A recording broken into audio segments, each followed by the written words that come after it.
তবে একটি কথা আজকে বলে দেই, আহলে হাদিসের সিংহ পুরুষ ইস্তিজা আছে।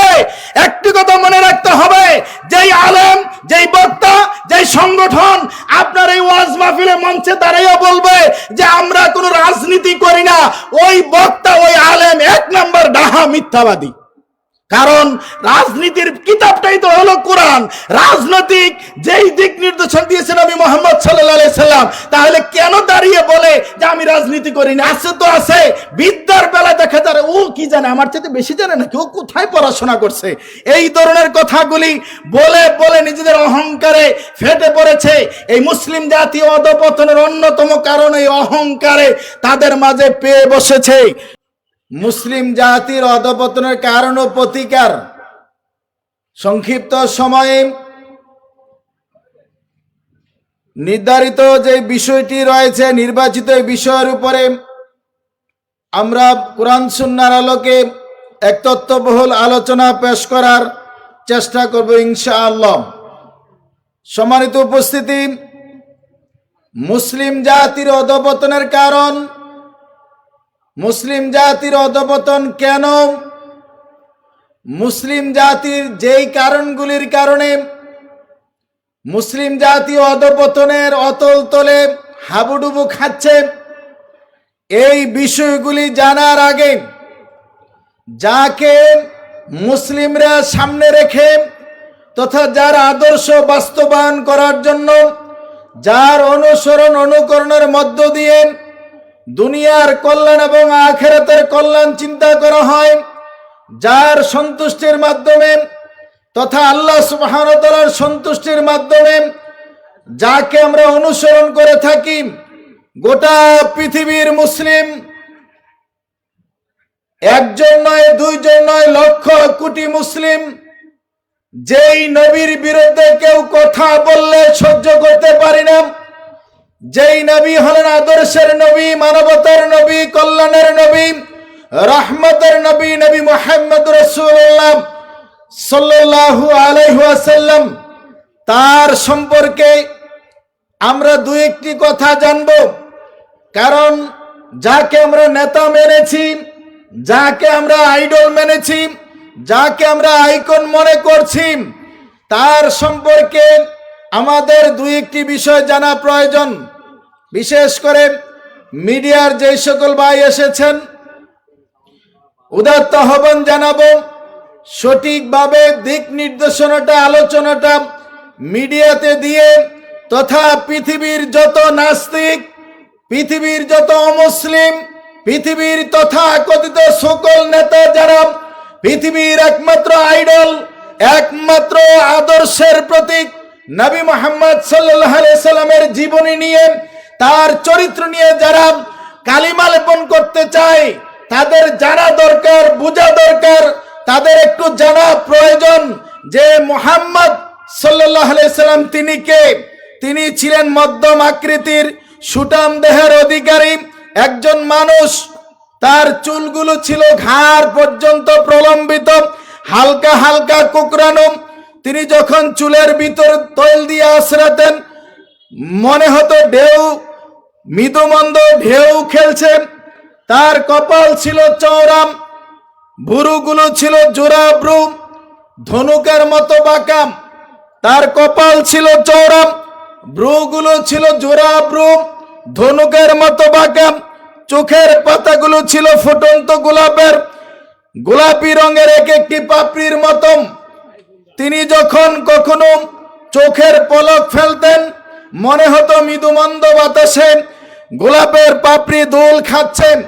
তার চোখের সাদা অংশ ছিল রক্তিমাভ সাদা, কালো অংশ ছিল কৃষ্ণ কালো।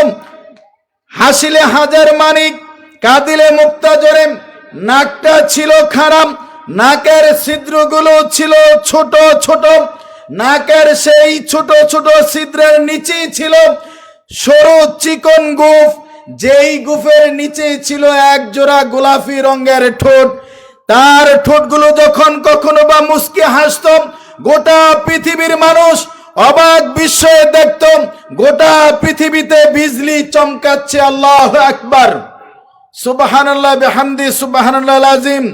কখনো যখন কোনো রাস্তা দিয়ে হেঁটে যেতেন, সেই যেই রাস্তা দিয়ে হেঁটে যেতেন, সেই রাস্তা দিয়ে কোনো মানুষ একদিন দুই দিন পরে এমনকি 1 মাস পর পর্যন্ত জান্নাতি সুগন্ধি খুঁজে পেতেন। তিনি আর কেউ নন, তিনি আমাদের আদর্শের নবী, মানবতার নবী, নবী মুহাম্মদ রাসূলুল্লাহ সাল্লাল্লাহু আলাইহি ওয়াসাল্লাম। তার গায়ের জান্নাতি সেই সুগন্ধি শুধু মুসলিমরা খুঁজে পেতেন এমনটি নয়, ছোট বড় নারী পুরুষ ধনী দরিদ্র সকলেই জান্নাতি সুগন্ধি খুঁজে পেতেন। মায়েরা, উম্মাহাতুল মুমিনিন যখন আল্লাহর নবী দ্বীনের কাজ, দাওয়াত ও তাবলীগের কাজ অথবা জিহাদের ময়দান থেকে কাজ শেষ করে ঘরে ফিরতেন, তার শরীর যখন ঘামে ভেজা ছিল, ঘামগুলি কপালে শিশির বিন্দু ছোট্ট ছোট্ট আকৃতি করে যখন জমা থাকত, মায়েরা উম্মাহাতুল মুমিনিন সেই ঘামের বিন্দুগুলি, ঘামগুলি জমা করার জন্য ছোট্ট ছোট্ট শিশি সংগ্রহ করতেন। কেন? পৃথিবীবাসী জেনে রাখো, এইটা কোনো ঈদের দিনে অথবা কোনো অনুষ্ঠানে আতর হিসাবে ব্যবহার করার জন্য। আল্লাহু আকবার। শুধু তাই নয়, তিনি যখন অজু করতেন, তার অজুর পানি সাহাবীরা আতর হিসাবে গায়ে মাখার জন্য বা শরীর স্পর্শ করার জন্য উদ্গ্রীব হয়ে থাকতেন। পৃথিবীবাসী মনে রাখো, এই সুরত ধারণ করা কারোর পক্ষে সম্ভব নয়। একটা হলো সিরাত আর একটা হলো সুরত। এই সুরত ধারণ করা কোনো মানুষের পক্ষে সম্ভব নয়। কেন? এটা আল্লাহ প্রদত্ত, আল্লাহ রাব্বুল আলামিন তাকে দান করেছেন। তবে তার সুরত ধারণ করা সম্ভব না হলো তার সিরাত ধারণ করা, তার সিরাত অনুসরণ করা, তার সিরাত নিয়ে এগিয়ে যাওয়া মুসলিম উম্মার জন্য জরুরি। অতএব মনে রাখতে হবে, তিনি এই ধরায় এসেছিলেন রহমত স্বরূপ। আল্লাহ রাব্বুল আলামিন তাকে এই ধরায় প্রেরণ করেছেন রহমত স্বরূপ। মহাগ্রন্থল কোরআনের 21 নম্বর সূরা, সূরা আম্বিয়ার 107 নম্বর আয়াত, আল্লাহ সুবহানাহু ওয়া তাআলা ঘোষণা, ওয়ামা আরসালনাকা ইল্লা রাহমাতাল লিল আলামিন। আল্লাহ রাব্বুল আলামিন তাকে এই সৃষ্টি জগৎ সমূহের জন্য তিনি রহমত স্বরূপ প্রেরণ করেছেন। তিনি আগমন করেছেন কি হিসাবে? আল্লাহর নবীকে সুসংবাদদাতা ও ভয় প্রদর্শনকারী, সতর্ককারী হিসাবে প্রেরণ করেছেন।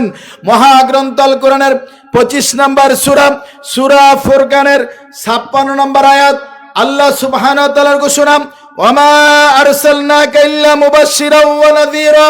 আল্লাহ সুবহানাহু ওয়া তাআলা তাকে শুধুমাত্র সুসংবাদদাতা ও সতর্ককারী হিসাবে প্রেরণ করেছেন। শুধু তাই নয়, মহাগ্রন্থ আল কোরআনের 33 নম্বর সূরা, সূরা আহজাবের 31 নম্বর 21 নম্বর আয়াতে আল্লাহ সুবহানাহু ওয়া তাআলা ঘোষণা, লাকাদ কানা লাকুম ফি রাসূলিল্লাহি উসওয়াতুন হাসানা। ও পৃথিবীর মানুষ, ও যুব সমাজ, আজকে পৃথিবীর মুসলিম অধঃপতনে যাবে না কেন? আজকে যেই নবীকে নেতা আল্লাহ সুবহানাহু ওয়া তাআলা বানিয়ে দিলেন, যাকে উসওয়াতুন হাসানা ঘোষণা করেছেন, আজকে তথাকথিত অনেক যুবক আছে, তার কোনো সিঙ্গার, তার কোনো প্লেয়ার অথবা অন্য কোনো লিডারকে আজকে নেতা মেরেছে। দুনিয়াও ধ্বংসের পথে, আখিরাত তো তার আগে ধ্বংস হয়ে গেছে। আল্লাহ সুবহানাহু ওয়া তাআলা যাকে উসওয়াতুন হাসানা হিসেবে ঘোষণা করেছেন, তিনি তো মডেল, তিনি তো আইকন, তিনি তো আইডল। পৃথিবীর মানুষ ভুলে যাবে না যাকে আল্লাহ সুবহানাহু ওয়া তাআলা মডেল স্বরূপ আমাদেরকে দিয়েছেন। তার অনুসরণ করা, তার অনুকরণ করার মধ্য দিয়ে পৃথিবীর মানুষের দুনিয়ার শান্তি, আখিরাতের কল্যাণ নিশ্চিত, সামাজিক কল্যাণ, অর্থনৈতিক কল্যাণ, রাজনৈতিক কল্যাণ, আন্তর্জাতিকভাবে শান্তির সুবাতাস বয়ে দিতে হলে বিশ্ব নবী রাহমাতুল লিল আলামিন নবী মুহাম্মদ রাসূলুল্লাহ সাল্লাল্লাহু আলাইহি সাল্লামের বিকল্প নেই। তাই তো পাশ্চাত্যের বিরাট মনীষী জর্জ বার্নার্ড শো বলেছিলেন, পৃথিবীর বুকে, পৃথিবীর আন্তর্জাতিকভাবে বিশ্ব নেতারা শান্তির সুবাতাস বয়ে দিতে চেষ্টা করেছে।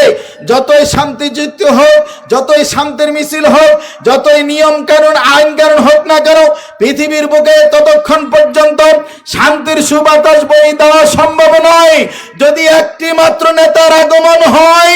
আর গোটা পৃথিবীর মানুষ যদি, গোটা পৃথিবীর মানুষ সকলে যদি ওই একজন নেতার অধীনে আনুগত্য মেনে নেয়, আর যদি সেই নেতা নেতৃত্ব গ্রহণ পৃথিবীর বুকে আধুনিক সভ্য সমাজ গঠন করে গোটা পৃথিবীতে শান্তির সুবাতাস ছড়িয়ে দেওয়া সম্ভব, সে আর কেউ নয়, তিনি আর কেউ নন, তিনি হলেন মুসলমানদের নেতা মুহাম্মদ সাল্লাল্লাহু আলাইহি সাল্লাম। অথচ তিনি মুসলিম নন, তিনি তার দলের লিডার, তার রাজনৈতিক দলের লিডার অথবা ধর্মীয় গুরুর কথা বলেনি, কোনো পুপের কথা বলেনি। তিনি বলেছেন মুসলমানদের নেতার কথা, এবং এটাও বলেছেন তিনি পৃথিবীর বুকে আর আসবেন না, অতএব পৃথিবীতে শান্তি প্রতিষ্ঠা করা সম্ভব নয়। তাই তো আমরা দেখছি বার্মার অং সান সু চি শান্তিতে নোবেল পুরস্কার পেল। বার্মা থেকে মুসলমানদেরকে যখন মেরে মেরে বাংলাতে পাঠিয়ে দিল, নাফ নদীতে মেরে পানিতে ভাসিয়ে দিল, শান্তিতে নোবেল পাওয়া ওই অং সান সু চি একবারের জন্য কথা বলেনি। পৃথিবীবাসী জেনে রাখো, মুসলিম জাতির অধঃপতনের কারণ কি? মুসলিম জাতির অধঃপতনের অন্যতম কারণ মুসলিমরা আজকে নিজেদের ঐতিহ্য, নিজেদের সংস্কৃতি, নিজেদের যে দিক নির্দেশনা, নিজেদের যে পথ পদ্ধতি, নিজেদের যেই অনুসরণ অনুকরণের নির্দেশ ছিল, যেই কোরআন সুন্নাহর অর্ডার ছিল, আদেশ ছিল, সবকিছু ভুলে গিয়ে মুসলিমরা আজকে শিরিকের সাথে আপোষ করে সামাজিকভাবে, রাজনৈতিকভাবে, ধর্মীয়ভাবে মিছিল মিটিংয়ে গেছে তো গেছে, আজকে বেদাতি সমাজের সাথে বেদাতিদের জৌলুস দেখে নিজেরাও নিজেদের আখড়া তৈরিতে ব্যস্ত হয়ে গেছে। কথা ঠিক কিনা? সম্মানিত উপস্থিতি, মুসলিম জাতির অধঃপতনের এক নাম্বার কারণ শিরিক করা। পৃথিবীর বুকে হাজার লক্ষ কোটি বাবা আছে, হাজার লক্ষ কোটি বাবার কথা কোরআনে আসেনি।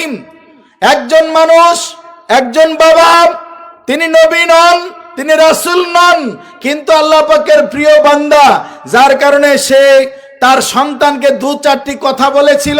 এই কথাগুলি আমার রব, আমার পালনেওয়ালা রব আল্লাহ সুবহানাহু ওয়া তাআলা পছন্দ করলেন। এই কথাগুলি আল্লাহ সুবহানাহু ওয়া তাআলা কোরআনে তুলে দিলেন।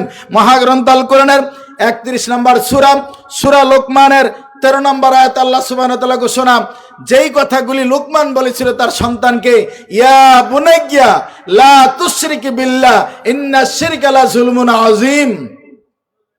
পৃথিবীর মুসলিম বাবারা, মুসলিম মায়েরা, মুসলিম সাথী বন্ধুরা, পৃথিবীর একজন কেমন বাবা, যেই বাবা তার সন্তানকে কিছু কথা বললেন, আর এই কথাগুলি আল্লাহ সুবহানাহু ওয়া তাআলা পছন্দ করে নিয়ে কোরআনের ভিতরে সেটিং করে দিলেন। আল্লাহু আকবার।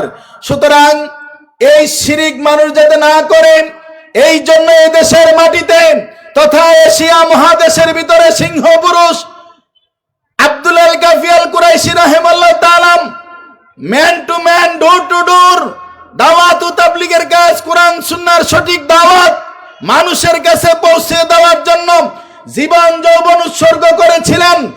এরই উত্তরসূরি হয়ে, যোগ্য উত্তরসূরি আমরা যারা আজকে দাওয়াতের ময়দানে আমরা কাজ করে যাচ্ছি, আমাদেরকে মনে রাখতে হবে, নারীরা কাজ করবে নারীদের মাঝে, পুরুষ কাজ করবে পুরুষদের মাঝে, মিডিয়ার লোক কাজ করবে মিডিয়াতে, ইলেকট্রনিক্স মিডিয়া, প্রিন্ট মিডিয়া, গোয়েন্দা বিভাগ, যেই কোনো বিভাগে মুসলিম হিসাবে তার জায়গা থেকে যদি দাওয়াত ও তাবলীগের কাজ না করে আল্লাহ রাব্বুল আলামিনের কাঠগড়া হিসাব দিতে হবে। কথা ঠিক কিনা? আল্লাহ রাসূল বলেছেন, আলা কুল্লুকুম রাইনা কুল্লুকুম মাসউলুন আন রায়াতি, প্রত্যেকটা মানুষ দায়িত্বশীল, প্রত্যেকের দায়িত্ব সম্পর্কে জিজ্ঞাসা করা হবে। পৃথিবীবাসী, আমাকে আপনাকে শিরিক থেকে মুক্ত রাখতে হবে। এই শিরিকের কারণে আমাদের আমল নষ্ট হয়ে যায়, ঈমান ধ্বংস হয়ে যায়। অতএব শিরিকের সাথে আপোষ করা যাবে না। মুসলিম জাতির অধঃপতনের অন্যতম কারণ সালাত ছেড়ে দেওয়া। এখন যদি বলি মিছিল দেব, চলো সবাই চলো, হাইওয়ে রোডে চলো, সবাই রেডি হয়ে যায়, যেই না মুয়াজ্জিন মসজিদ থেকে সালাতের আজান দেয়, আহ্বান করে যখন বলা হয় চলেন নামাজ পড়তে যাই, তখন ওয়াজ মাহফিলের প্যান্ডেল বলেন, সম্মেলনের প্যান্ডেল বলেন, সালাফি কনফারেন্সের প্যান্ডেল বলেন, যেই কোনো জায়গার অবস্থায় বলেন না কেন, কিছু সংখ্যক মানুষ দেখবেন বলবে যে আমার লুঙ্গি ভালো না, তখন লুঙ্গি ড্যান্স দেওয়া শুরু হয়ে যায়। কথা ঠিক কিনা? কিছু মানুষ আবার কয় যে হুজুর আসতেছি, মানে কি ওই যে একটু টান মারবো। আমার পূর্বে কিন্তু আমাদের আব্দুল্লাহ ভাই মাশাআল্লাহ চমৎকার তথ্য দিয়ে গেলেন। আফসোসের বিষয়, আল্লাহ রাসূল বলেছে বাইনাল আবদ বাইনাল কুফরি তারকুস সালাত, মুসলমান আর কাফেরের মাঝে পার্থক্য হলো সালাত। পৃথিবীবাসী আজকে বাংলাদেশের যেই সীমানা মানচিত্র আজকে হুমকির মুখে। পৃথিবীবাসী মনে রাখতে হবে, আমার আপনার, আপনি বুকে হাত বাঁধবেন না, নবীর নিচে বাঁধবেন, জোরে আমিন বলবেন কি বলবেন না সেটা আসবে পরে। বাংলাদেশ টিকলে আমি টিকবো, বাংলাদেশ টিকলে আমার গবেষণা টিকবে, বাংলাদেশ টিকলে আমার কনফারেন্স টিকবে, বাংলাদেশ টিকলে আমার রাস্তাঘাটে চলা টিকবে, বাংলাদেশ টিকলে আমার পড়াশোনার অবস্থা দাঁড়াবে। বাংলাদেশ যদি হুমকির মুখে পড়ে, এই দেশে ঘরে বসে গবেষণা করে আপনি জাতির উত্থান ঘটাতে পারবেন না। আমাদেরকে বুঝতে হবে, আজকে যেই দাদা বাবুরা আমাদের দিকে তাকাচ্ছে, এক সময় তারা দাবি করলো বাবরি মসজিদ ভেঙে দিল, বাবরি মসজিদের নিচে নাকি তাদের রাম মন্দির আছে। আজকে দাদা বাবুরা আমাদেরকে সাম্প্রদায়িকতার সবক দিচ্ছে, আমাদেরকে ন্যায় নীতি শিখায়। যদি এতই দাদারা বলা হয়, এই গত সপ্তাহে ভারতের পশ্চিমবঙ্গে মুর্শিদাবাদের বেলডাঙ্গায় নেট বন্ধ করে দিয়ে মুসলমানদেরকে কেন কচুকাটা করা হলো, আন্তর্জাতিক ভাবে তদন্ত করার জন্য আমরা দাবি জানাচ্ছি। পৃথিবীবাসী ভুলে যাবেন না, যদি তাই হতো, ইসলাম প্রচার করার কারণে ইন্ডিয়া থেকে কেন জাকির নায়েককে বের করে দেওয়া হলো? বাংলাদেশের যারা হিন্দু আছেন সনাতন ধর্মী, হিন্দু সনাতন ধর্মী আর ইসকন এক জিনিস নয়। ইসকন হলো সন্ত্রাসী সংগঠন। ইসকন দিনের বেলায় প্রকাশ্যে আদালতে আইনজীবীকে জবাই করে। এইটা যদি সন্ত্রাসী সংগঠন না হয়, তাহলে আর কোনটা হবে আমার জানা নাই। পৃথিবীবাসী আবহমান কাল থেকে বাংলার জমিনে হিন্দু ছিল, বৌদ্ধ ছিল, ইহুদি ছিল, খ্রিস্টান আছে, মুসলিম আছে, থাকবে। যার যার ধর্ম পালন করবে, কেউ কারো ধর্ম হস্তক্ষেপ করবে না। কিন্তু আপনি দেখেন ফিলিস্তিনে ইহুদিরা মুসলিমদের উপরে নির্যাতন করছে, তাই বলে বাংলাদেশের একটা ইহুদির উপরে কেউ হাত তোলেনি। খ্রিস্টানেরা আঘাত করছে, বিভিন্ন দেশে মুসলিমদের উপরে নির্যাতন করছে, বাংলাদেশের একটা খ্রিস্টানের উপরে কেউ আঘাত করেনি। বার্মার বৌদ্ধরা মুসলিমদেরকে মেরেছে, বাংলাদেশের বৌদ্ধের গায়ে কেউ হাত তোলেনি। হিন্দুদের উপরে হাত তোলা হবে না, যার যার অবস্থানে থাকবে।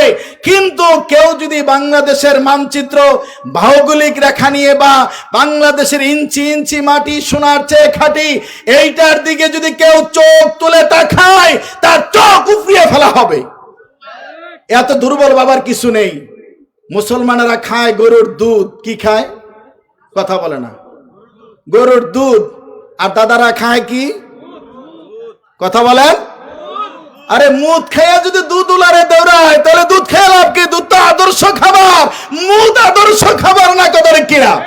লিল্লাহে তাকবীর। গরুর দুধ খাওয়া জাতির যদি মুদ খাওয়া জাতি দৌড়ায়, তাহলে তো লজ্জার কারণ।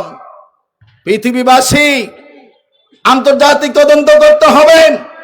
পশ্চিমবঙ্গের একজন দায়িত্বশীল অনলাইনে প্রকাশ করেছে যে জাতিসংঘের কাছ থেকে শান্তিরক্ষী মিশন বাংলাদেশে পাঠাও। আমরা বলবো বাংলাদেশে পাঠানো আপত্তি নেই, আগে পাঠাতে হবে ভারতে। বাংলাদেশে যখন ফেলানিকে একটা মেয়েকে হত্যা করে কাঁটাতারে ঝুলিয়ে রাখো, তখন কিন্তু বাংলাদেশের কেউ কথা বলে নাই, তখন ইন্ডিয়ার হিন্দুরা কথা বলে নাই। বাংলাদেশে যখন জগন্নাথ বিশ্ববিদ্যালয়ের সামনে আপনার বিশ্বজিৎকে কুপিয়ে মারলো সোনার ছেলেরা, তখন কোনো হিন্দু কথা বলে নাই, কথা ঠিক কিনা? বাংলাদেশের প্রধান বিচারপতি আজকে সিনহাকে যখন জরায়ু ক্যান্সারের মামলা দিয়ে পাঠাই দিল, তখন কিন্তু কেউ কথা বলে না, কথা ঠিক কিনা? ঠিক, পুরুষ মানুষের জরায়ু ক্যান্সার হয়। তা আপনি ঠিক বললেন যে, আমি দেখলাম আপনি কোন দিকে মন্তব্য নেন। ভাই বলছে যে ট্রান্সজেন্ডার হইলে হইতেও তো পারে। বাংলাদেশের প্রধান বিচারপতি হিন্দু মানুষটাকে সরাই দিল, তখন তো কেউ কথা বলেননি। এই জন্য বলছি, হিন্দু আর সনাতন ইসকন এক জিনিস নয়। ইসকন সন্ত্রাসী সংগঠন। এই ইসকন মালয়েশিয়াতে নিষিদ্ধ, আফগানিস্তানে নিষিদ্ধ, এই ইসকন ইরানে নিষিদ্ধ, এই ইসকন চীনের মতো দেশে নিষিদ্ধ। এই ইসকন সন্ত্রাসী সংগঠন। অর্থাৎ এই সালাফি কনফারেন্স থেকে আমরা উদাত্ত আহ্বান জানাবো, আপনারা মুসলিম হিসাবে আপনার জবানের হাত যেন অপর মানুষের কাছে নিরাপদ থাকে। আল্লাহ রাসূল বলছেন সহিহ বুখারীর 6484 নম্বর হাদিস, আল মুসলিমু মান সালিমাল মুসলিমুনা মিন লিসানি ওয়া ইয়াদি, ওই ব্যক্তি মুসলিম যার জবানের হাত থেকে অপর মুসলমান নিরাপদে থাকে। অতএব আপনার কাছে শুধু মুসলমান নয়, গোটা পৃথিবীর মানুষ যেন নিরাপদ হয়, আপনি মানুষের প্রতি, সৃষ্টির প্রতি দয়া করবেন। সহিহ বুখারীর 7376 নম্বর হাদিস, আল্লাহ রাসূল বলেছেন ইয়ারহামুল্লাহ মান লাম ইয়ারহামুন নাস, যে মানুষের প্রতি দয়া করে না আল্লাহ তার প্রতি দয়া করে না। সুনান আবু দাউদের হাদিস, আল্লাহ রাসূল বলেছেন ইরহামু মান ফিল আরদিন ইয়ারহামুকুম মান ফিস সামা, তুমি জমিনবাসীর প্রতি দয়া করো, আকাশবাসী তো আল্লাহ রাব্বুল আলামিন তোমার প্রতি দয়া করবেন। সম্মানিত উপস্থিতি, আমাদের একটি বিষয় মনে রাখতে হবে, আমরা ভুলে গেলে চলবে না। এই পৃথিবীর জমিনে আমাদের শুধু থাকার জায়গা নয়, এই পৃথিবীর জমিন থেকে আমাদেরকে চলে যেতে হবে। All of us must die, there is no doubt about it. আমরা সকলে মরবো, মরে যাব, এই জমিনে থাকা যাবে না। সুতরাং আমাদেরকে এই মুসলিম জাতির অধঃপতন থেকে জাগাতে হলে, জাগো মুসলিম, শুধু ঘুম থেকে জাগলে হবে না, অন্যের জৌলুস দেখে প্রতারিত না হয় কোরআন সুন্নাহর আলোকে যদি জাগি, ইনশাআল্লাহ সেই দিন বেশি দূরে নয়, এই দেশের মাটিতে তাওহীদের পতাকা উড়বেই উড়বে ইনশাআল্লাহ। সুতরাং দাওয়াত ও তাবলীগের কাজ মুরব্বীরা যেভাবে করে যাচ্ছে, তেমনি ভাবে সাথে সাথে যুব সমাজ করে যাচ্ছে। এদেশের মাটিতে যেভাবে মুরব্বীদের মাঝে তাওহীদের দাওয়াত জমিয়তে আহলে হাদিস বাংলাদেশ করে যাচ্ছে, যুবকদের মাঝেও তেমনি ভাবে সুবহান আহলে হাদিস করে যাচ্ছে। আরো অনেক তাওহীদবাদী সংগঠন আছে যার যার অবস্থান থেকে দাওয়াত ও তাবলীগের কাজ করে যাচ্ছে। পৃথিবীবাসী মুসলিম জাতির অধঃপতনের অন্যতম কারণ কুফরির সাথে মিশে যাওয়া। আজকে মুসলিমরা অনেকে কুফরের সাথে মিশে যায়। আমরা ইতিপূর্বে দেখতাম অনেক কুফরি আছে, তার মাঝে যদি ডিসেম্বর মাস শুরু হতো তখন যুবক ছেলেরা দাড়ি লাগাইয়া, পাঞ্জাবি পরে, টুপি মাথায় দিয়ে নাটক, সিনেমা, তারপর ব্যঙ্গ চরিত্র অভিনয় করে মুসলমানের সন্তানদেরকে বোঝানো হতো যে এই দাড়িওয়ালা আর টুপিওয়ালায় রাজাকার, কথা ঠিক কিনা? কিন্তু এই দাড়িওয়ালা টুপিওয়ালার চাইতে যে কত শত শত দাড়ি ছাড়া রাজাকার ছিল, তার হিসাব কে রাখে? পৃথিবীবাসী মনে রাখতে হবে, আপনার একটা কথা, একটা আচরণের কারণে কিন্তু ঈমান চলে যায়। ইসলামকে নিয়ে যারা ব্যঙ্গ করে, দাড়ি টুপি নিয়ে যারা ব্যঙ্গ করে, আপনি কাকে খুশি করতে চান? কাকে খুশি করতে চান? আপনাকে বুঝতে হবে দুনিয়ার একটা পদ, একটা চাকরি, প্রমোশন, একটা চেয়ার, আর কিছু, মরে যাবেন, শেষ, সব কিছু শেষ। পদ থাকবে, চেয়ার থাকবে, চাকরি থাকবে, ঘর থাকবে, গাড়ি থাকবে, এই গাড়িটাতে আরেকজন চড়বে, এই চেয়ারে আরেকজন বসবে, এই পদে আরেকজন বসবে। অতএব আমরা যেন সাবধান হই, আমরা যেন একজন আরেকজনের প্রতি আমাদের দয়ার পেখম খুলে দেই, আমরা যেন একজন আরেকজনের প্রতি সাহায্যের হাত বাড়িয়ে দেই। আমরা যেন ওই সালাফি কনফারেন্সের মতো যতগুলি কোরআন সুন্নাহর আলোকে তাওহীদের প্রোগ্রাম হবে, পৃথিবীবাসী যুব সমাজ মনে রাখো, বাংলাদেশের মাটিতে যারা মাজার বাংছো, আমি বলি মাজার বাংছো ভালো কাজ, কিন্তু তার চাইতে আরো জরুরি হলো এই দেশে যতগুলি পতিতালয় আছে, মেয়েদেরকে যে জানাবে বিচার করানো হচ্ছে, যে এই পতিতালয় যৌন পল্লীগুলি আছে এগুলি ভেঙে দেওয়া। এইটার চাইতে আরো জরুরি হলো শহরগুলিতে যতগুলি মদের বার আছে, নাইট ক্লাব আছে, এগুলি ভেঙে দেওয়া, কথা ঠিক কিনা? কিন্তু আজকে এইটার বেলায় কেউ কথা বলছে না, এইটার বেলা কথা বলছে না। এক তো আপনার নাচনে বুড়ি, আরো পড়ছে ঢোলের তুরি। এমনি তো বড় লোকের ছেলেদের পয়সার অভাব নাই, আবার তারা বিকেল বেলায় নাইট ক্লাবে, বিভিন্ন পার্কে গিয়ে বিনোদনের নামে জানা বেবিচার আড্ডাখানা খুলে দিয়েছে। পৃথিবীর যুব সমাজ শুনে রাখো, আজকে যুবক ছেলেটা যদি বলে বাবা ক্ষুধা লেগেছে, মা ক্ষুধা লেগেছে, বাবা মা চেষ্টা করে এনি হাও যেই করে হোক সন্তানকে খাওয়াতে হবে। কিন্তু ছেলেটা যদি কয় বিয়ে করব, তখন বলছে জুতা লত, ওরা এত আগে বিয়ে করাবো মানে নিজের পায়ে দাঁড়া, তারপরে বিয়ে করিস। আজকে যুব সমাজের বিয়ে না দিয়ে জানা ব্যভিচারের আড্ডাখানা খুলে দিয়েছে। 3 রাস্তার ধারে, 4 রাস্তার মোড়ে, পার্কে, চিপায় চাপায়, আনাচে কানাচে, পাহাড়ে পর্বতে জানা ব্যভিচারের আড্ডাখানা খুলে দিয়েছে। ইউনিভার্সিটি, জাহাঙ্গীরনগর ইউনিভার্সিটির ছাত্র 100টা মেয়েকে ধর্ষণ করে, সেঞ্চুরি করে, মিষ্টি বিতরণ করে, এইটার জন্য পুলিশ যায় না, মামলা হয় না। আর একটা মেয়ের অল্প বয়সে বিয়ে হয়ে গেলে মামলা হয়। পৃথিবীর যুব সমাজ শুনে রাখো, পৃথিবীর প্রথম সারির রাজনীতিবিদ আমর ইবনে আস, বিশ্বনবীর অন্যতম সাহাবী, 11 বছর বয়সে বিয়ে করেছেন। কত বছরে? 11 বছর বয়সে বিয়ে করেছেন, 12 বছর বয়সে বাবা হয়েছেন। আমর ইবনে আস, আপনি কারামতের অধ্যায় পাবেন। মিশরের নীল নদে পানি আসে না, ওমরের শাসন আমলের কারামত আমর ইবনে আসের মাধ্যমে আল্লাহ কিন্তু ঘটিয়েছিলেন। সেখানে একটা ঘটনা আছে, আমরা আমাদের থিসিসে উল্লেখ করেছিলাম। যাই হোক, বলছিলাম 11 বছরের যুবক বিয়ে করেছে, 12 বছরে বাবা হয়ে যায়। এই বাংলার জমিনে শতকরা 95% মুসলিম দেশে শিক্ষা প্রতিষ্ঠানের প্রধান, শিক্ষা প্রতিষ্ঠানের প্রিন্সিপাল, শিক্ষা প্রতিষ্ঠানের হেডমাস্টার, কুলাঙ্গার দায়িত্বশীল আপনার প্রতিষ্ঠানের কপালে লিখে রাখছে বিবাহিত ছেলে মেয়ে এই প্রতিষ্ঠানে ভর্তি নেওয়া হয় না। ওই জানোয়ারের মুখে জুতা মারা দরকার, জুতা মারা দরকার। ওই 10টা 5টা মেয়ে নিয়ে ঘুরে বেড়ায়, ওইটাকে সে বাধা মনে করে না। সিগারেট নিয়ে ঘুরে বেড়ায়, আবার ডিগ্রি কি, গত কিছুদিন আগে তোমরা ইন্টারমিডিয়েট পরীক্ষার সময় নারায়ণগঞ্জে পরীক্ষার হলে মাদক সহ ধরা পড়ছিল না? ও গাঁজা সহ। মাশাআল্লাহ, বুঝছো তো ইমরান ভাই, এটা কোথায়? নারায়ণগঞ্জে। এই সেই নারায়ণগঞ্জ। শেখ আমানুল্লাহ বিন ইসমাইল আল মাদানী হাফিজাহুল্লাহর কাছ থেকে শুনেছিলাম যে একদল হুজুর গেছে সিনেমা হলে মিলাদ পয়রা উদ্বোধন করতে।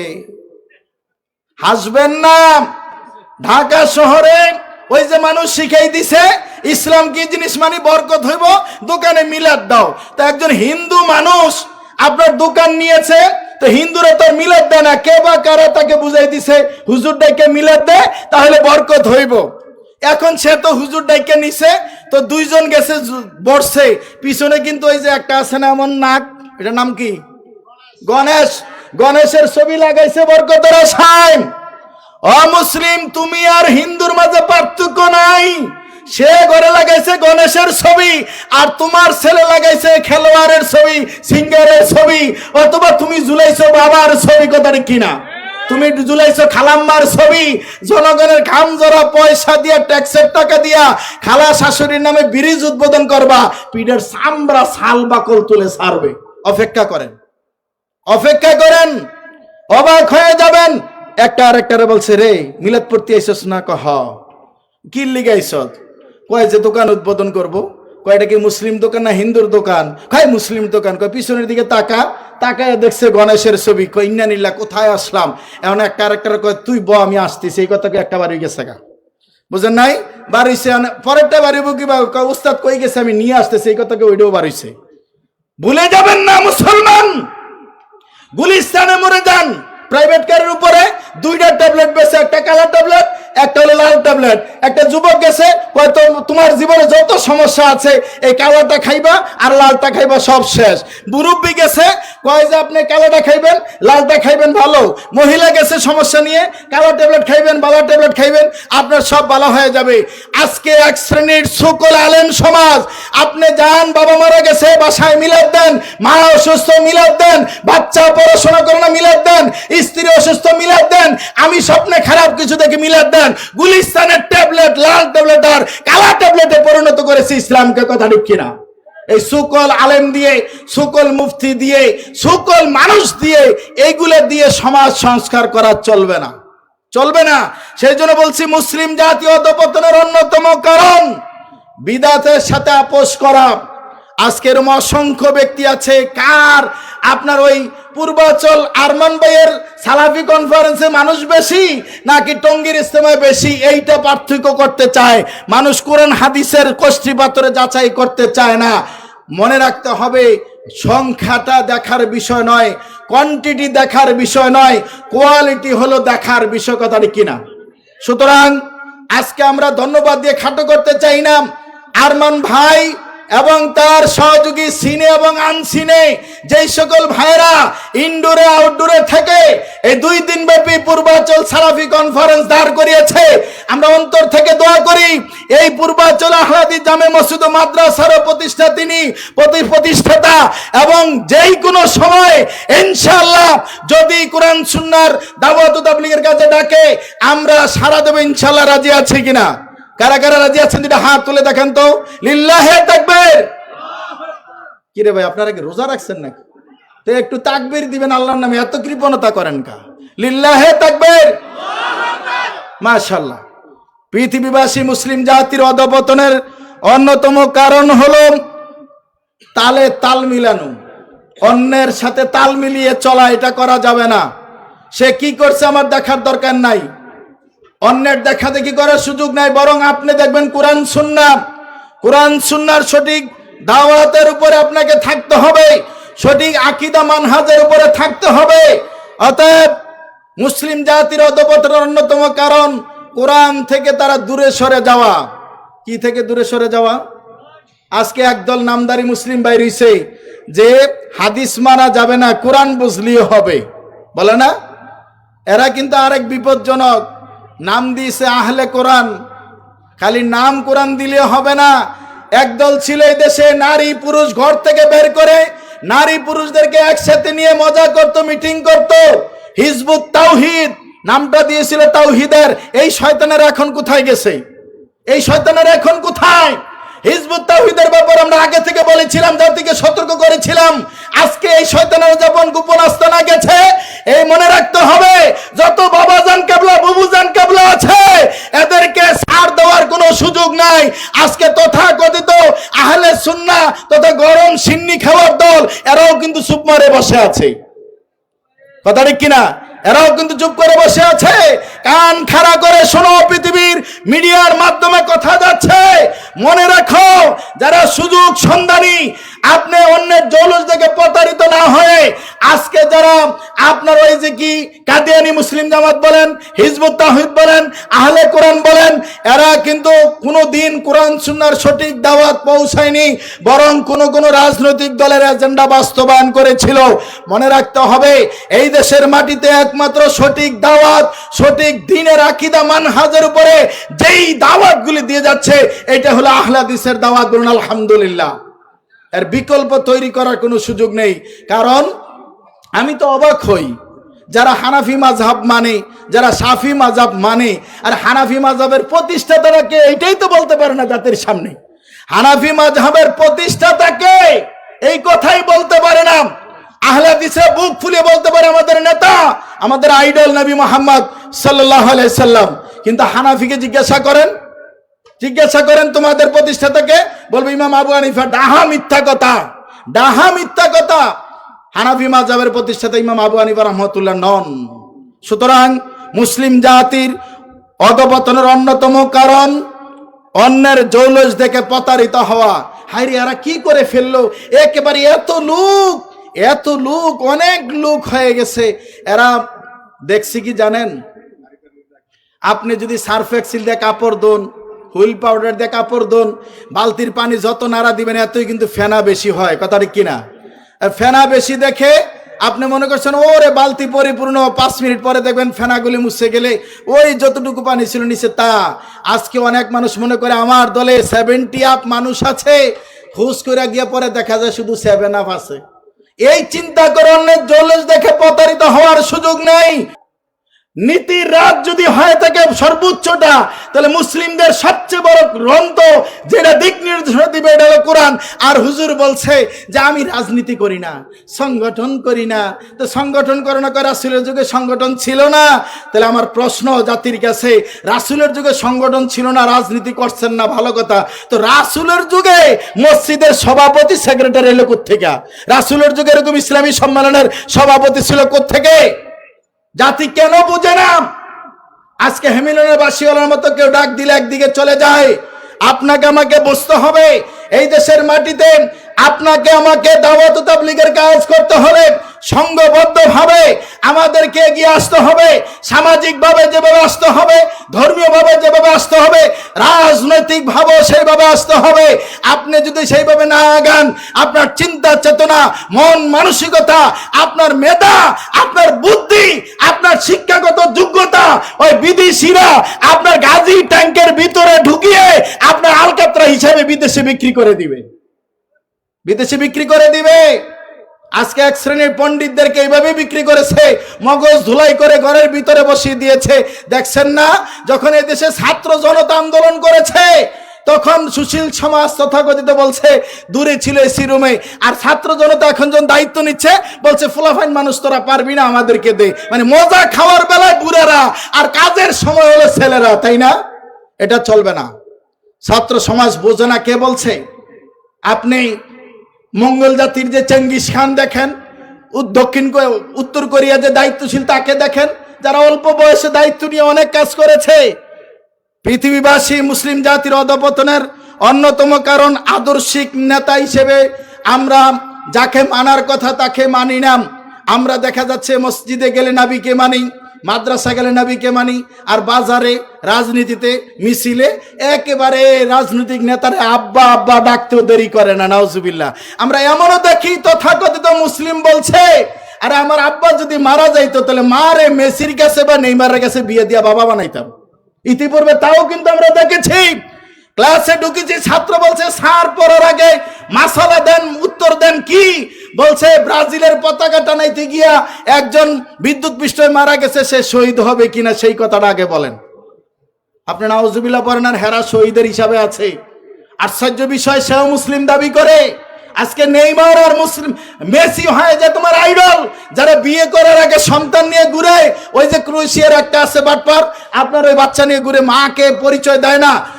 পৃথিবীর যুব সমাজ তোমার আইডলকে, তোমার আইকনকে, তোমার ব্যক্তিত্ব প্রকাশের অনুসরণ অনুকরণীয় ব্যক্তিত্ব নবী মুহাম্মদ রাসূলুল্লাহ সাল্লাল্লাহু আলাইহি ওয়াসাল্লাম, তিনি কিভাবে কথা বলেছেন, কিভাবে দাওয়াত ও তাবলীগের কাজ করেছেন, জিহাদের ময়দানে গিয়েছেন। প্রত্যেকটা কাজ যদি জাতি অনুসরণ করতে পারে সেই দিন বেশি দূরে নয়, এই জাতি আবার আপনার সিংহ পুরুষের মতো দাঁড়াবে। আর যদি না হয় তো বিড়ালের মতো চিপায় পড়ে ম্যাও ম্যাও করা ছাড়া কোনো গতি থাকবে না। আজকে তাই দেখা যায়। সম্মানিত উপস্থিতি, মুসলিম জাতির অধঃপতনের অন্যতম কারণ অহংকার করা। আজকে মুসলিমরা অনেক অহংকারের পরিণত হয়ে গেছে। আল্লাহ মাফ করে, এবার আমাদের কথাই বলতে হয়। আরে এক পোয়া আধা পোয়া বিদ্যা থাকলে 1.5 কেজির অহংকার আলেম ওলামাদের মাঝে আরো বেশি, আলেম ওলামাদের মাঝে বেশি। অমুকে মক্কি, অনেকে মাদানি, অমুকে হাফেজ, অমুকে পিএইচডিধারী, অমুকে ইউনিভার্সিটির প্রফেসর, অমুকে হয়েছে আপনার ভাইস চ্যান্সেলর, অমুকে হয়েছে মসজিদের খতিব। এই ধরনের আত্ম অহংকার আছে। তো মুসলিম জাতির অধঃপতনের অন্যতম কারণ হিংসা করা। আজকে একজন আরেকজনকে সহ্য করতে পারে না। একজনের কথা একজন ধরেন বক্তব্য দিতে পারে, তার বক্তৃতাটা সহ্য হয় না। এখন তথাকথিত অনেক আহলাদিসের নেতারা দরবার শরীফ খুলে লইয়া বসা শুরু করে দিছে। সুতরাং এই বিষয়গুলি আমাদের খেয়াল রাখতে হবে। যেহেতু সময় শেষ, কর্তৃপক্ষ স্লিপ দিয়েছে, আমরা আর কথা আগাবো না। তবে জাতির কাছে বলে যাই, আল্লাহ রাসূল বলছেন কুল্লু উম্মাতি ইয়াদখুলুনাল জান্নাহ ইল্লা মান আবা, কিলা মান আবা, মান আতানি দাখালাল জান্নাহ ওয়া মান আসানি ফাকাদ আবা। আমি এই কথাই বলতে চাই, এক সময় আপনার মাঠে ময়দানে তুখর বক্তব্য দিয়েছিলেন রাজনৈতিক ব্যাপারে। উপমহাদেশে ভারতবর্ষে আহলাদিসের সন্তানেরা কিভাবে আহলাদিসে রাজনৈতিক প্রেক্ষাপট তৈরি করেছিল, এগিয়ে গিয়েছিল। ইংরেজদের বিরুদ্ধে আহলাদিস নেতারা কিভাবে দাওয়াত ও তাবলীগের কাজ করেছে, ব্রিটিশদেরকে এই দেশ থেকে বিদায় করে দেওয়ার ভূমিকা পালন করেছে। আমার মতো ডক্টর শফিকের বক্তৃতা শুনে লাভ নাই, তাহলে আমাদের senior doctor professor doctor Musliuddin স্যারের বক্তব্য শোনেন, অনলাইনে ছেলেকে শিখান। ক্লাসে টিচার বলছে ছেলেরা কি হতে চাও, একজন বলছে ডাক্তার হব, একজন বলছে ইঞ্জিনিয়ার হব, একজন বলছে মাস্টার হব। এক ছেলে চুপ করে আছে। তো স্যার জিজ্ঞাসা করছে তুমি কিছু হবে না? বলছে আমি সাহাবী হব। আরে সাহাবী হবে মানে তুমি কি বুঝলে সাহাবী হবে? বলছে পৃথিবীর বাবা মায়েরা, আমার বাবা মা, অন্যের বাবা মা আগডুম বাগডুম ঘোড়াডুমের কিস্সা কাহিনী গল্প বলে ঘুম পাড়ায়, আমার মা কোনোদিন আমাকে এইটা বলে ঘুম পাড়া নাই। আমাদেরকে সাহাবীদের জীবনী তুলে ধরেছে, সাহাবীরা কিভাবে ঘর ছেড়েছে, বাড়ি ছেড়েছে, জীবন দিয়েছে, জিহাদের ময়দানে গেছে, খেয়ে না খেয়ে পেটে পাথর বেঁধে আল্লাহ দ্বীন প্রচার করেছে, বাড়ি ছেড়ে দিয়ে জিহাদের ময়দানে নেমে পড়েছে। ও মুসলিম সমাজ, মুসলিম যুবক হলো বাসুর ঘর থেকে দ্বীন প্রচারের জন্য জিহাদের ময়দানে চলে যায়। মুসলিমরা বিশৃঙ্খলা করো না, আদর্শের জাতি, আদর্শের প্রতীক, মানবতার প্রতীক নবী মুহাম্মদ সাল্লাল্লাহু আলাইহি সাল্লামকে নেতা মেনে এই মুসলিম জাতি যদি এগিয়ে যায়, ইনশাআল্লাহ এই দেশের মাটিতে অচিরে তাওহীদের পতাকা উঠবে। আল্লাহ সুবহানাহু ওয়া তাআলা আমাদের প্রতি দয়া করুন। যদিও সময় যদি বেশি পাওয়া যেত তাহলে আরো কিছু বলা যেত। আমরা আন্তরিকভাবে দুঃখিত। মুসলিম জাতির অধঃপতনের কারণ ও প্রতিকারে আমরা যে কথাগুলি বলছি আমরা যেন একটু পালন করার চেষ্টা করি। আল্লাহ সুবহানাহু ওয়া তাআলা আমাদের প্রতি দয়া করুন। আসসালামু আলাইকুম ওয়া রাহমাতুল্লাহ।